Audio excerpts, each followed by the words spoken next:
Media ಮಾಹಿತಿ ಚಾನೆಲ್ನ ಪ್ರೀತಿಯ ಸ್ನೇಹ ಬಳಗಕ್ಕೆಲ್ಲ ಮತ್ತೊಂದು ಹೊಸ ವಿಡಿಯೋಕ್ಕೆ ಆತ್ಮೀಯವಾದಂತಹ ಸ್ವಾಗತ. ಸ್ನೇಹಿತರೆ, ಇವತ್ತಿನ ಈ ವಿಡಿಯೋದಲ್ಲಿ ಸರ್ಕಾರದಿಂದ ನೀಡ್ತಾ ಇರತಕ್ಕಂತಹ 5 ಪ್ರಮುಖ ಯೋಜನೆಗಳ ಬಗ್ಗೆ ಮಾಹಿತಿಯನ್ನು ನಾನು ನೀಡ್ತಾ ಇದ್ದೀನಿ. ಈ ಒಂದು ಯೋಜನೆಗಳು ಕರ್ನಾಟಕ ರಾಜ್ಯ ಮಹಿಳಾ ಅಭಿವೃದ್ಧಿ ನಿಗಮದಿಂದ ನೀಡ್ತಾ ಇರತಕ್ಕಂತಹ 5 ಯೋಜನೆಗಳಾಗಿದ್ದಾವೆ. ಈ ಒಂದು 5 ಯೋಜನೆಗಳು ಯಾವುವು ಮತ್ತು ಇವುಗಳಿಗೆ ಅರ್ಜಿ ಸಲ್ಲಿಸಲಿಕ್ಕೆ ಇರಬೇಕಾದಂತಹ ಅರ್ಹತೆಗಳೇನು ಮತ್ತು ಅರ್ಜಿಯನ್ನು ಎಲ್ಲಿ ಸಲ್ಲಿಸಬೇಕು ಹಾಗೂ ಅರ್ಜಿಯನ್ನು ಸಲ್ಲಿಸಲಿಕ್ಕೆ ಬೇಕಾಗಿರ್ತಕ್ಕಂತಹ ದಾಖಲೆಗಳು ಯಾವ್ಯಾವು ಅನ್ನೋದ್ರ ಬಗ್ಗೆ ಸಂಪೂರ್ಣ ಮಾಹಿತಿಯನ್ನು ನಾನು ಈ ವಿಡಿಯೋದಲ್ಲಿ ಕೊಡ್ತೇನೆ. ಹಾಗೂ ಈ ಎಲ್ಲ ಯೋಜನೆಗಳಿಗೆ ಅರ್ಹ ಅಭ್ಯರ್ಥಿಗಳು ಅರ್ಜಿಯನ್ನು ಸಲ್ಲಿಸಲಿಕ್ಕೆ ಇರತಕ್ಕಂತಹ ಕೊನೆಯ ದಿನಾಂಕ ಯಾವುದು ಅನ್ನೋದನ್ನು ಕೂಡ ನಾನು ಹೇಳ್ತೇನೆ. ಸ್ನೇಹಿತರೆ, ಯಾರೆಲ್ಲ ನಮ್ಮ ಚಾನೆಲ್ನ ಸಬ್ಸ್ಕ್ರೈಬ್ ಮಾಡ್ಕೊಂಡಿಲ್ಲವೋ ಈಗಲೇ ನಮ್ಮ ಚಾನೆಲ್ನ ಸಬ್ಸ್ಕ್ರೈಬ್ ಮಾಡಿಕೊಂಡು ಬೆಲ್ ಬಟನ್ನ ಪ್ರೆಸ್ ಮಾಡ್ಕೊಳ್ಳಿ. ಬರ್ತಾ ಇರತಕ್ಕಂತಹ ವಿಡಿಯೋಗಳಲ್ಲಿ ಮಹತ್ವಕರವಾದಂತಹ ಅಪ್ಡೇಟ್ಗಳನ್ನು ನಾನು ನಿಮ್ಮ ಮುಂದೆ ತರ್ತಾ ಇರ್ತೀನಿ. ಹಾಗಾಗಿ ವಿಡಿಯೋಗಳನ್ನು ಲೈಕ್ ಮಾಡಿ, ಶೇರ್ ಮಾಡಿ, ನಿಮ್ಮ ಅಭಿಪ್ರಾಯಗಳನ್ನು ಕಮೆಂಟ್ನಲ್ಲಿ ತಿಳಿಸಿ. ಸ್ನೇಹಿತರೆ, ನಮ್ಮ ಕರ್ನಾಟಕ ರಾಜ್ಯ ಮಹಿಳಾ ಅಭಿವೃದ್ಧಿ ನಿಗಮದಿಂದ ಈ ಒಂದು ನಮ್ಮ ಮಹಿಳೆಯರಿಗಾಗಿ ನೀಡ್ತಾ ಇರತಕ್ಕಂತಹ 5 ಯೋಜನೆಗಳು ಯಾವುವು ಅಂತಂದರೆ, ಮೊದಲನೆಯದು ಉದ್ಯೋಗಿನಿ ಯೋಜನೆ, ಎರಡನೆಯದು ಚೇತನ ಯೋಜನೆ, ಹಾಗೆ ಮೂರನೇದು ಧನಶ್ರೀ ಯೋಜನೆ ಅಂತ, ಮತ್ತು ನಾಲ್ಕನೆಯದು ಲಿಂಗತ್ವ ಅಲ್ಪಸಂಖ್ಯಾತರ ಪುನರ್ವಸತಿ ಯೋಜನೆ, ಐದನೆಯದು ಮಾಜಿ ದೇವದಾಸಿ ಮಹಿಳೆಯರ ಪುನರ್ವಸತಿ ಯೋಜನೆ. ಈ 5 ಯೋಜನೆಗಳನ್ನು ಸರ್ಕಾರದವರು ಮಹಿಳೆಯರ ಆರ್ಥಿಕ ಸಬಲೀಕರಣಕ್ಕಾಗಿ ಮಾಡಿರೋದರಿಂದ ಇದಕ್ಕೆ ಅರ್ಹವಾದಂತಹ ಅಭ್ಯರ್ಥಿಗಳೇನಿದ್ದಾರೆ ಅವರು ಅರ್ಜಿಯನ್ನು ಸಲ್ಲಿಸಿ ಇದರ ಲಾಭವನ್ನು ಪಡೆದುಕೊಳ್ಳಬೇಕು. ಸ್ನೇಹಿತರೆ, ಮೊದಲನೆಯದಾಗಿ ಈ ಉದ್ಯೋಗಿನಿ ಯೋಜನೆ ಬಗ್ಗೆ ನಾನು ಮಾಹಿತಿಯನ್ನು ನೀಡ್ತೇನೆ. ಈ ಒಂದು ಯೋಜನೆಯಲ್ಲಿ ಆರ್ಥಿಕವಾಗಿ ಹಿಂದುಳಿದಂತಹ ಮಹಿಳೆಯರನ್ನು ಸಾಮಾಜಿಕವಾಗಿ ಮತ್ತು ಆರ್ಥಿಕವಾಗಿ ಸಬಲೀಕರಣಗೊಳಿಸಲಿಕ್ಕೆ ಈ ಒಂದು ಯೋಜನೆ ನೆರವಾಗುತ್ತೆ ಅನ್ನೋ ಉದ್ದೇಶದಿಂದ ಈ ಒಂದು ಯೋಜನೆಯನ್ನು ಮಾಡಿದ್ದಾರೆ. ಈ ಯೋಜನೆಯ ಅಡಿಯಲ್ಲಿ ಮಹಿಳೆಯರು ವ್ಯಾಪಾರ ಮತ್ತು ಸೇವಾ ಕ್ಷೇತ್ರಗಳಲ್ಲಿ ಸ್ವಂತ ಉದ್ಯೋಗವನ್ನು ಪ್ರಾರಂಭ ಮಾಡುವುದರ ಮೂಲಕ ಒಂದು ಆರ್ಥಿಕ ಅಭಿವೃದ್ಧಿಯನ್ನು ಹೊಂದಬಹುದು. ಈ ಯೋಜನೆಯ ಅಡಿಯಲ್ಲಿ ಮಹಿಳೆಯರು ಸ್ವಂತ ವ್ಯಾಪಾರ ವ್ಯವಹಾರಗಳನ್ನು ಪ್ರಾರಂಭ ಮಾಡಲಿಕ್ಕೆ ಇಚ್ಛಿಸುವಂತಹವರು ಬ್ಯಾಂಕುಗಳ ಮೂಲಕ ಸಾಲವನ್ನು ಪಡೆದುಕೊಳ್ಳಲಿಕ್ಕೆ ಮತ್ತು ಕರ್ನಾಟಕ ರಾಜ್ಯ ಮಹಿಳಾ ಅಭಿವೃದ್ಧಿ ನಿಗಮದಿಂದ ಸಹಾಯಧನವನ್ನು ನೀಡುವ ಮೂಲಕ ಮಹಿಳೆಯರನ್ನು ಆರ್ಥಿಕವಾಗಿ ಸಶಕ್ತರನ್ನಾಗಿ ಮಾಡುವ ಉದ್ದೇಶದಿಂದ ಈ ಒಂದು ಯೋಜನೆಯನ್ನು ಅನುಷ್ಠಾನಗೊಳಿಸಿದ್ದಾರೆ. ಈ ಒಂದು ಉದ್ಯೋಗಿನಿ ಯೋಜನೆಯ ಅಡಿಯಲ್ಲಿ ವಿಶೇಷ ವರ್ಗ ಹಾಗೂ ಸಾಮಾನ್ಯ ವರ್ಗದ ಮಹಿಳೆಯರಿಗೆ ಸಾಲದ ಗರಿಷ್ಠ ಮಿತಿಯನ್ನು 1 ಲಕ್ಷ ರೂಪಾಯಿದಿಂದ 3 ಲಕ್ಷ ರೂಪಾಯಿಗಳವರೆಗೆ ಸಹಾಯಧನದ ಮೊತ್ತವನ್ನು ಬ್ಯಾಂಕುಗಳು ಮಂಜೂರು ಮಾಡುವ ಮೂಲಕ ಸಾಲದ ಮೊತ್ತಕ್ಕೆ 30% ಸಹಾಯಧನವನ್ನು ಕೂಡ ನೀಡಲಾಗುತ್ತೆ. ಹಾಗೂ ಪರಿಶಿಷ್ಟ ಜಾತಿ ಮತ್ತು ಪರಿಶಿಷ್ಟ ಪಂಗಡದ ಮಹಿಳೆಯರಿಗೆ ಯೋಜನಾ ವೆಚ್ಚ ಕನಿಷ್ಠ 1 ಲಕ್ಷದಿಂದ ಗರಿಷ್ಠ 3 ಲಕ್ಷಗಳವರೆಗೆ ಸಹಾಯಧನದ ಮೊತ್ತವನ್ನು ಬ್ಯಾಂಕುಗಳು ಮಂಜೂರು ಮಾಡುವ ಮೂಲಕ ಸಾಲದ ಮೊತ್ತಕ್ಕೆ 50% ಸಹಾಯಧನವನ್ನು ನೀಡುತ್ತಾರೆ. ಅಂದರೆ ಸ್ನೇಹಿತರೆ, ಇಲ್ಲಿ ಸಾಮಾನ್ಯ ವರ್ಗದವರಿಗೆ ಅವರು ತೆಗೆದುಕೊಳ್ಳುವ ಸಾಲದ ಮೊತ್ತಕ್ಕೆ 30% ಒಂದು ಸಹಾಯಧನ ದೊರಕುತ್ತೆ. ಅಂದರೆ 30% ಒಂದು ಅಮೌಂಟನ್ನು ಅವರು ಬ್ಯಾಂಕಿಗೆ ಕಟ್ಟೋ ಹಾಗಿಲ್ಲ. ಉಳಿದ ಮೊತ್ತವನ್ನು ಸಾಲದ ಮೊತ್ತವನ್ನು ಅವರು ಬ್ಯಾಂಕಿಗೆ ಕಟ್ಟಬೇಕಾಗತ್ತೆ. ಅದೇ ರೀತಿ ಪರಿಶಿಷ್ಟ ಜಾತಿ ಮತ್ತು ಪರಿಶಿಷ್ಟ ಪಂಗಡದ ಮಹಿಳೆಯರಿಗೆ ಏನು ಒಂದು ಸಾಲವನ್ನು ನೀಡ್ತಾರೆ, ಅವರು ತೆಗೆದುಕೊಳ್ಳುವ ಸಾಲದ ಮೊತ್ತಕ್ಕೆ 50% ಸಹಾಯಧನವನ್ನು ನೀಡಲಾಗುತ್ತೆ. ಅಂದರೆ 50%ನಷ್ಟು ಮಾತ್ರ ಅವರು ಸಾಲದ ಮೊತ್ತವನ್ನು ಬ್ಯಾಂಕಿಗೆ ಮತ್ತೆ ತಿರುಗಿ ಜಮೆ ಮಾಡಬೇಕಾಗತ್ತೆ, ಮರುಪಾವತಿಯನ್ನು ಮಾಡಬೇಕಾಗತ್ತೆ. ಈ ಒಂದು ಯೋಜನೆಗೆ ಅರ್ಜಿಯನ್ನು ಸಲ್ಲಿಸಲಿಕ್ಕೆ ಇರಬೇಕಾದಂತಹ ಅರ್ಹತೆಗಳೇನು ಮತ್ತು ಒದಗಿಸಬೇಕಾದಂತಹ ದಾಖಲೆಗಳು ಏನೇನು ಅಂತ ನೋಡೋದಾದರೆ, ಮೊದಲನೆಯದಾಗಿ ಈ ಒಂದು ಅಭ್ಯರ್ಥಿಗಳೇನಿರ್ತಾರೆ ಅವರು ಕರ್ನಾಟಕ ರಾಜ್ಯದ ಖಾಯಂ ವಾಸಿಯಾಗಿರಬೇಕು. ಮತ್ತು ಎರಡನೆಯದಾಗಿ ಅರ್ಜಿದಾರ ಮಹಿಳೆಯರೇನಿರ್ತಾರೆ ಅವರು 18 ವರ್ಷದಿಂದ 55 ವರ್ಷದ ಒಳಗಿನವರಾಗಿರಬೇಕು. ಇನ್ನು ಇದಕ್ಕೆ ಬೇಕಾಗಿರುವ ದಾಖಲೆಗಳು ಏನೇನಂತ ನೋಡೋದಾದರೆ, ವಾಸಸ್ಥಳ ದೃಢೀಕರಣ ಪತ್ರ, ಮತದಾರ ಗುರುತಿನ ಚೀಟಿ ಅಥವಾ ಪಡಿತರ ಚೀಟಿ ಏನಿರುತ್ತೆ ಅದು ಬೇಕಾಗುತ್ತೆ. ಜೊತೆಗೆ ಅರ್ಜಿದಾರರ ಮಹಿಳೆಯರು ಅವರು ಯಾವ ಒಂದು ಕಾರ್ಯವನ್ನು ಕೈಗೊಳ್ಳಲಿಕ್ಕೆ ಉದ್ದೇಶಿಸಿ ಆದಾಯದ ಉತ್ಪನ್ನವನ್ನು ಸಂಬಂಧಪಟ್ಟಂತಹ ಚಟುವಟಿಕೆಗಳ ಒಂದು ಯೋಜನಾ ವರದಿಯನ್ನು ಕೂಡ ಸಲ್ಲಿಸಬೇಕಾಗತ್ತೆ. ಅದರ ಜೊತೆಗೆ ಅರ್ಜಿದಾರರು ಅವರ ಆಧಾರ್ ಲಿಂಕ್ ಆಗಿರುವಂತಹ ಬ್ಯಾಂಕ್ ವಿವರವನ್ನು ಸಲ್ಲಿಸಬೇಕಾಗತ್ತೆ. ಜೊತೆಗೆ ಆಧಾರ್ ಕಾರ್ಡ್ನ ಒಂದು ಪ್ರತಿಯನ್ನು ಕೂಡ ಸಲ್ಲಿಸಬೇಕು. ಆಮೇಲೆ ಸಂಬಂಧಪಟ್ಟ ತಹಶೀಲ್ದಾರರು ನೀಡಿರುವಂತಹ ಆದಾಯ ದೃಢೀಕರಣ ಪ್ರಮಾಣ ಪತ್ರ ಅಂದರೆ ಇನ್ಕಮ್ ಸರ್ಟಿಫಿಕೇಟ್ ಏನಿರುತ್ತೆ ಅದನ್ನು ನೀಡಬೇಕಾಗತ್ತೆ. ವಾರ್ಷಿಕ ಆದಾಯದ ಮಿತಿ ಏನಿದೆ ಸಾಮಾನ್ಯ ವರ್ಗದವರಿಗೆ 1.5 ಲಕ್ಷದ ಒಳಗಿರಬೇಕು. ಪರಿಶಿಷ್ಟ ಜಾತಿ ಮತ್ತು ಪರಿಶಿಷ್ಟ ಪಂಗಡದವರಿಗೆ 2 ಲಕ್ಷ ರೂಪಾಯಿಗಳವರೆಗೆ ಇರಬೇಕಾಗತ್ತೆ. ಇದಕ್ಕೆ ಸಂಬಂಧಪಟ್ಟಂತೆ ತಹಶೀಲ್ದಾರರು ನೀಡಿರುವಂತಹ ಜಾತಿ ಪ್ರಮಾಣಪತ್ರ ಮತ್ತು ಆದಾಯ ಪ್ರಮಾಣ ಪತ್ರವನ್ನು ನೀಡಬೇಕಾಗತ್ತೆ. ಇನ್ನು ಸ್ನೇಹಿತರೆ, ಈ ಒಂದು ಎರಡನೇ ಯೋಜನೆ ಯಾವುದಂತಂದರೆ ಚೇತನ ಯೋಜನೆ ಅಂತ ಇದರ ಹೆಸರು. ಈ ಒಂದು ಯೋಜನೆ ಅಡಿಯಲ್ಲಿ HIV ಸೋಂಕಿತ ಮತ್ತು ಬಾಧಿತ ಮಹಿಳೆಯರು ಏನಿರ್ತಾರೆ ಅವರು ಸ್ವಯಂ ಉದ್ಯೋಗ ಮಾಡಲಿಕ್ಕೆ, ಅವರಿಗೆ ಆರ್ಥಿಕವಾಗಿ ಅಭಿವೃದ್ಧಿ ಹೊಂದಲಿಕ್ಕೆ ಒಂದು ಅನುಕೂಲ ಆಗುವುದರ ಸಲುವಾಗಿ ಮತ್ತು ಅವರನ್ನು ಸಮಾಜದ ಮುಖ್ಯವಾಹಿನಿಗೆ ತರುವುದರ ಒಂದು ಉದ್ದೇಶ ಈ ಯೋಜನೆಯದು ಆಗಿರುತ್ತದೆ. ಇಂತಹವರಿಗಾಗಿ 30,000 ರೂಪಾಯಿಗಳ ಪ್ರೋತ್ಸಾಹ ಧನವನ್ನು ಈ ಒಂದು ಫಲಾನುಭವಿಗಳ ಬ್ಯಾಂಕ್ ಖಾತೆಗೆ ಮಂಜೂರು ಮಾಡಲಾಗುತ್ತೆ. ಫಲಾನುಭವಿಗಳನ್ನು ಜಿಲ್ಲಾಧಿಕಾರಿಗಳ ಅಧ್ಯಕ್ಷತೆಯಲ್ಲಿ ಒಂದು ಆಯ್ಕೆ ಸಮಿತಿಯನ್ನು ರಚಿಸಿ ಆ ಆಯ್ಕೆ ಸಮಿತಿಯಿಂದ ಫಲಾನುಭವಿಗಳ ಆಯ್ಕೆಯನ್ನು ಮಾಡಲಾಗುತ್ತೆ.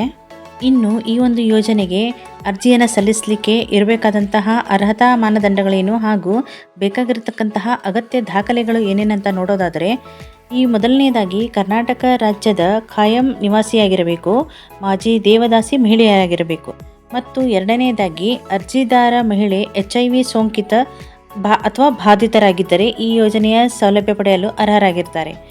ಇದಕ್ಕೆ ಬೇಕಾಗಿರುವಂತಹ ಒಂದು ದಾಖಲೆಗಳು ಏನೇನಂತಂದರೆ ವಾಸಸ್ಥಳ ದೃಢೀಕರಣ ಪತ್ರ, ಮತದಾರರ ಗುರುತಿನ ಚೀಟಿ ಅಥವಾ ಪಡಿತರ ಚೀಟಿ ಏನಿರುತ್ತೆ ಅದು ಬೇಕಾಗುತ್ತೆ. ಮತ್ತು ಇವರು ಕೈಗೊಳ್ಳಲಿಕ್ಕೆ ಇರುವಂತಹ ಒಂದು ಆದಾಯದ ಉತ್ಪನ್ನದ ಚಟುವಟಿಕೆ ಏನಿರುತ್ತೆ ಅದಕ್ಕೆ ಸಂಬಂಧಪಟ್ಟಂತೆ ಯೋಜನಾ ವರದಿಯನ್ನು ಕೂಡ ನೀಡಬೇಕಾಗತ್ತೆ. ಹಾಗೆ ಅರ್ಜಿದಾರರ ಬ್ಯಾಂಕ್ ಖಾತೆಗೆ ಆಧಾರ ಸೀಡಿಂಗ್ ಆಗಿರಬೇಕು ಮತ್ತು ಅರ್ಜಿದಾರರು ಆಧಾರ್ ಕಾರ್ಡ್ನ ಒಂದು ಪ್ರತಿಯನ್ನು ಕೂಡ ನೀಡಬೇಕಾಗತ್ತೆ. ಜೊತೆಗೆ ICTC ಅಥವಾ ART ಕೇಂದ್ರಗಳಲ್ಲಿ ವೈದ್ಯಕೀಯ ಪ್ರಮಾಣ ಪತ್ರ ಕಾರ್ಡ್ ಹೊಂದಿರಬೇಕು.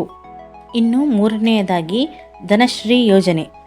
ಈ ಯೋಜನೆಯ ಅಡಿಯಲ್ಲಿ ಒಂದು ಮಹಿಳೆಯರು ಏನಿರ್ತಾರೆ ಅವರು ದಮನಿತ ಮಹಿಳೆಯರು ತಮ್ಮ ವೃತ್ತಿ ಜೀವನದಿಂದ ಹೊರಬಂದು ಸ್ವಾವಲಂಬಿಗಳಾಗಿ ಜೀವನವನ್ನು ನಡೆಸಲಿಕ್ಕೆ ಹಾಗೂ ಆರ್ಥಿಕವಾಗಿ ಸ್ವಾವಲಂಬಿಗಳಾಗಲಿಕ್ಕೆ ಏನು ಒಂದು ಆದಾಯಕ್ಕೆ ಉತ್ಪನ್ನವನ್ನು ಮಾಡ್ಕೊಳ್ತಕ್ಕಂತಹ ಚಟುವಟಿಕೆಗಳಲ್ಲಿ ತೊಡಗಿಸಿಕೊಳ್ಳಲಿಕ್ಕೆ ಅನುಕೂಲ ಆಗಲಿ ಅಂತ ಈ ಒಂದು ಸರ್ಕಾರದಿಂದ ಪ್ರೋತ್ಸಾಹ ಧನವಾಗಿ 30,000 ರೂಪಾಯಿಗಳನ್ನು ಆದಾಯ ಉತ್ಪನ್ನಕರ ಚಟುವಟಿಕೆ ಪ್ರಾರಂಭ ಮಾಡಲಿಕ್ಕೆ ಫಲಾನುಭವಿಗಳ ಬ್ಯಾಂಕ್ ಖಾತೆಗಳಿಗೆ ಪ್ರೋತ್ಸಾಹ ಧನವನ್ನು ಮಂಜೂರು ಮಾಡ್ತಾರೆ. ಇದಕ್ಕಾಗಿ ಅರ್ಜಿಯನ್ನು ಸಲ್ಲಿಸಲು ಅರ್ಜಿದಾರರ ವಯಸ್ಸು 18 ವರ್ಷ ಮೇಲ್ಪಟ್ಟಿರಬೇಕು ಮತ್ತು ಅರ್ಜಿದಾರರು ರಾಜ್ಯದ ಖಾಯಂ ನಿವಾಸಿಯಾಗಿರಬೇಕು ಮತ್ತು ಜಿಲ್ಲೆಯಲ್ಲಿ ದಮನಿತ ಮಹಿಳೆಯರ ಪುನರ್ವಸತಿಗಾಗಿ ಹಾಗೂ ಸರ್ಕಾರದಿಂದ ಅಧಿಕೃತವಾಗಿ ಗುರುತಿಸಲಾಗಿರುವ ಸಂಸ್ಥೆಯಿಂದ ಅಧಿಕೃತ ದೃಢೀಕರಣ ಪ್ರಮಾಣ ಪತ್ರ ಇರಬೇಕು, ಗುರುತಿನ ಚೀಟಿಯನ್ನು ಹೊಂದಿರಬೇಕು, ಜೊತೆಗೆ ಆಧಾರ್ ಕಾರ್ಡ್ ಪ್ರತಿಯನ್ನು ಕೂಡ ನೀಡಬೇಕು. ಇವೆಲ್ಲದರ ಜೊತೆಗೆ ವಾಸಸ್ಥಳ ದೃಢೀಕರಣ ಪತ್ರ, ಮತದಾರರ ಗುರುತಿನ ಚೀಟಿ ಅಥವಾ ಪಡಿತರ ಚೀಟಿಯನ್ನು ನೀಡಬೇಕಾಗುತ್ತೆ. ಜೊತೆಗೆ ಬ್ಯಾಂಕ್ ಅಕೌಂಟಿಗೆ ಆಧಾರ್ ಲಿಂಕ್ ಮಾಡಿರಬೇಕು ಹಾಗೂ ಅರ್ಜಿದಾರರು ಕೈಗೊಳ್ಳಲು ಉದ್ದೇಶಿಸಿರುವ ಈ ಒಂದು ಆದಾಯ ಉತ್ಪನ್ನದ ಚಟುವಟಿಕೆ ಏನಿದೆ ಅದಕ್ಕೆ ಸಂಬಂಧಿಸಿದಂತೆ ಯೋಜನಾ ವರದಿಯನ್ನು ಕೂಡ ಸಲ್ಲಿಸಬೇಕಾಗತ್ತೆ. ಇನ್ನು ನಾಲ್ಕನೆಯದಾಗಿ ಲಿಂಗತ್ವ ಅಲ್ಪಸಂಖ್ಯಾತರ ಪುನರ್ವಸತಿ ಯೋಜನೆ ಅಂತ ಇದರ ಹೆಸರು. ಈ ಯೋಜನೆಯ ಅಡಿಯಲ್ಲಿ ಲಿಂಗತ್ವ ಅಲ್ಪಸಂಖ್ಯಾತರನ್ನು ಸಮಾಜದ ಮುಖ್ಯವಾಹಿನಿಗೆ ತರಬೇಕನ್ನುವಂತಹ ಉದ್ದೇಶದಿಂದ ಲಿಂಗತ್ವ ಅಲ್ಪಸಂಖ್ಯಾತರ ಆದಾಯ ಒಂದು ಉತ್ಪನ್ನಕರ ಚಟುವಟಿಕೆಗಳಲ್ಲಿ ಅವರನ್ನು ತೊಡಗಿಸಿಕೊಂಡು ಆರ್ಥಿಕವಾಗಿ ಸ್ವಾವಲಂಬಿಯಾಗುವ ಮೂಲಕ ಸಮಾಜದ ಮುಖ್ಯವಾಹಿನಿಗೆ ಅವರು ಸೇರ್ಪಡೆಗೊಳ್ಳಬೇಕು ಅನ್ನೋ ಉದ್ದೇಶದಿಂದ ನಿಗಮದ ವತಿಯಿಂದ ಪ್ರೋತ್ಸಾಹಧನವಾಗಿ 30,000 ರೂಪಾಯಿಗಳನ್ನು ನೀಡಲಾಗುತ್ತೆ. ಈ ಒಂದು ಆದಾಯ ಉತ್ಪನ್ನಕರ ಚಟುವಟಿಕೆಗಳನ್ನು ಪ್ರಾರಂಭಿಸಲಿಕ್ಕೆ ಫಲಾನುಭವಿಗಳ ಒಂದು ಬ್ಯಾಂಕ್ ಖಾತೆಗಳಿಗೆ ಪ್ರೋತ್ಸಾಹಧನವನ್ನು ಮಂಜೂರು ಮಾಡಲಾಗುತ್ತೆ. ಫಲಾನುಭವಿಗಳನ್ನು ಜಿಲ್ಲಾಧಿಕಾರಿಗಳ ಅಧ್ಯಕ್ಷತೆಯಲ್ಲಿ ಆಯ್ಕೆ ಸಮಿತಿ ಇರುತ್ತೆ. ಆ ಆಯ್ಕೆ ಸಮಿತಿಯಿಂದ ಫಲಾನುಭವಿಗಳ ಆಯ್ಕೆಯನ್ನು ಮಾಡಲಾಗುತ್ತೆ. ಇದಕ್ಕೆ ಅರ್ಜಿ ಸಲ್ಲಿಸಲು ಬೇಕಾಗಿರುವಂತಹ ಅರ್ಹತೆಗಳು ಏನಂತಂದರೆ ಖಾಯಂ ಕರ್ನಾಟಕದ ನಿವಾಸಿಯಾಗಿರಬೇಕು ಮತ್ತು ಜಿಲ್ಲೆಯಲ್ಲಿ ನೋಂದಾಯಿತ ಸರ್ಕಾರೇತರ ಸಂಸ್ಥೆ ಅಂದರೆ NGOಗಳೇನಿರ್ತವೆ ಅವುಗಳಿಂದ ಜಿಲ್ಲೆಯಲ್ಲಿ ಗುರುತಿಸಿರುವ ಸಮುದಾಯ ಆಧಾರಿತ ಸಂಸ್ಥೆಗಳು ಅಥವಾ ಸ್ವಯಂ ಘೋಷಣೆ ಅಂದರೆ ನೋಟ್ರಿಯಿಂದ ದೃಢೀಕರಣ ಆಗಿರಬೇಕು. ಅಂದರೆ ಜಿಲ್ಲಾಧಿಕಾರಿಗಳಿಂದ ನೀಡಿದಂತಹ ಟ್ರಾನ್ಸ್ಜೆಂಡರ್ ಗುರುತಿನ ಚೀಟಿ ಆದರೂ ಇರಬೇಕು. ಜೊತೆಗೆ ಆಧಾರ್ ಕಾರ್ಡನ್ನು ನೀಡಬೇಕಾಗತ್ತೆ. ಆಮೇಲೆ ವಾಸಸ್ಥಳ ದೃಢೀಕರಣ ಪತ್ರವನ್ನು ನೀಡಬೇಕಾಗತ್ತೆ. ಮತದಾರರ ಗುರುತಿನ ಚೀಟಿ ಅಥವಾ ಪಡಿತರ ಚೀಟಿ ಬೇಕಾಗುತ್ತೆ. ಅರ್ಜಿದಾರರ ಬ್ಯಾಂಕ್ ಖಾತೆಗೆ ಆಧಾರ್ ಸೀಡಿಂಗ್ ಮಾಡಿಸಿರಬೇಕು. ಜೊತೆಗೆ ಅವರು ಕೈಗೊಳ್ಳಲು ಉದ್ದೇಶಿಸಿರುವಂತಹ ಆದಾಯ ಉತ್ಪನ್ನದ ಚಟುವಟಿಕೆಗೆ ಸಂಬಂಧಿಸಿದಂತೆ ಯೋಜನಾ ವರದಿಯನ್ನು ಕೂಡ ನೀಡಬೇಕಾಗುತ್ತೆ. ಇನ್ನು ಸ್ನೇಹಿತರೆ, ಐದನೆಯದಾಗಿ ಮಾಜಿ ದೇವದಾಸಿ ಮಹಿಳೆಯರ ಪುನರ್ವಸತಿ ಯೋಜನೆ ಅಂತ ಈ ಯೋಜನೆಯ ಹೆಸರು. ಈ ಯೋಜನೆಯ ಅಡಿಯಲ್ಲಿ ಮಹಿಳೆಯರನ್ನು ಸಂಪೂರ್ಣವಾಗಿ ಈ ಒಂದು ದೇವದಾಸಿ ಪದ್ಧತಿಯಿಂದ ವಿಮುಕ್ತಿಗೊಳಿಸಿ ಅವರ ಒಂದು ಆರ್ಥಿಕ ಸಫಲತೆಯನ್ನು ಹೆಚ್ಚಿಸಲಿಕ್ಕೆ ಮತ್ತು ಆದಾಯ ಉತ್ಪನ್ನ ಚಟುವಟಿಕೆಗಳಲ್ಲಿ ತೊಡಗಿಸಿಕೊಂಡು ಅವರನ್ನು ಆರ್ಥಿಕವಾಗಿ ಸಬಲರನ್ನಾಗಿಸಲಿಕ್ಕೆ ರಾಜ್ಯದ 15 ಒಂದು ಜಿಲ್ಲೆಗಳಲ್ಲಿನ ದೇವದಾಸಿ ಪುನರ್ವಸತಿ ಯೋಜನೆಯ ಮೂಲಕ ಒಂದು ಅರಿವನ್ನು ಮೂಡಿಸುವಂಥ ಕಾರ್ಯಕ್ರಮಗಳನ್ನು ಕೂಡ ಹಾಕ್ಕೊಂಡು ಕಾನೂನು ಅರಿವು, ಜಾತ್ರಾ ಜಾಗೃತಿ ಕಾರ್ಯಕ್ರಮ, ಬೀದಿ ನಾಟಕ, ಗೋಡೆ ಬರಹ ಹಾಗೂ ಆರೋಗ್ಯ ಶಿಬಿರಗಳಂತಹ ಮತ್ತು ಇತರ ಕಾರ್ಯಕ್ರಮಗಳನ್ನು ಹಮ್ಮಿಕೊಂಡಿದ್ದಾರೆ. ಮಾಜಿ ದೇವದಾಸಿ ಮಹಿಳೆಯರು ಆರ್ಥಿಕವಾಗಿ ಸ್ವಾವಲಂಬಿಗಳಾಗಿ ಸಮಾಜದ ಮುಖ್ಯವಾಹಿನಿಯಲ್ಲಿ ಬೆರೆಯಲಿಕ್ಕೆ ಮತ್ತು ಉದ್ಯಮಶೀಲತಾ ಅಭಿವೃದ್ಧಿಯಲ್ಲಿ ತೊಡಗಿಸಿಕೊಂಡು ಅಭಿವೃದ್ಧಿಯನ್ನು ಹೊಂದಲಿಕ್ಕೆ ಮತ್ತು ಹಾಗೂ ಆದಾಯ ಉತ್ಪನ್ನಕರ ಚಟುವಟಿಕೆಗಳನ್ನು ಕೈಗೊಳ್ಳಲಿಕ್ಕೆ ಅಂತ ನಿಗಮದಿಂದ 30,000 ರೂಪಾಯಿಗಳನ್ನು ಪ್ರೋತ್ಸಾಹಧನವಾಗಿ ಫಲಾನುಭವಿಗಳ ಬ್ಯಾಂಕ್ ಖಾತೆಗೆ ಮಂಜೂರು ಮಾಡಲಾಗುವುದು. ಫಲಾನುಭವಿಗಳಿಂದ ಜಿಲ್ಲಾಧಿಕಾರಿಗಳ ಅಧ್ಯಕ್ಷತೆಯಲ್ಲಿ ಆಯ್ಕೆ ಸಮಿತಿಯಿಂದ ಆಯ್ಕೆ ಮಾಡಲಾಗುತ್ತೆ.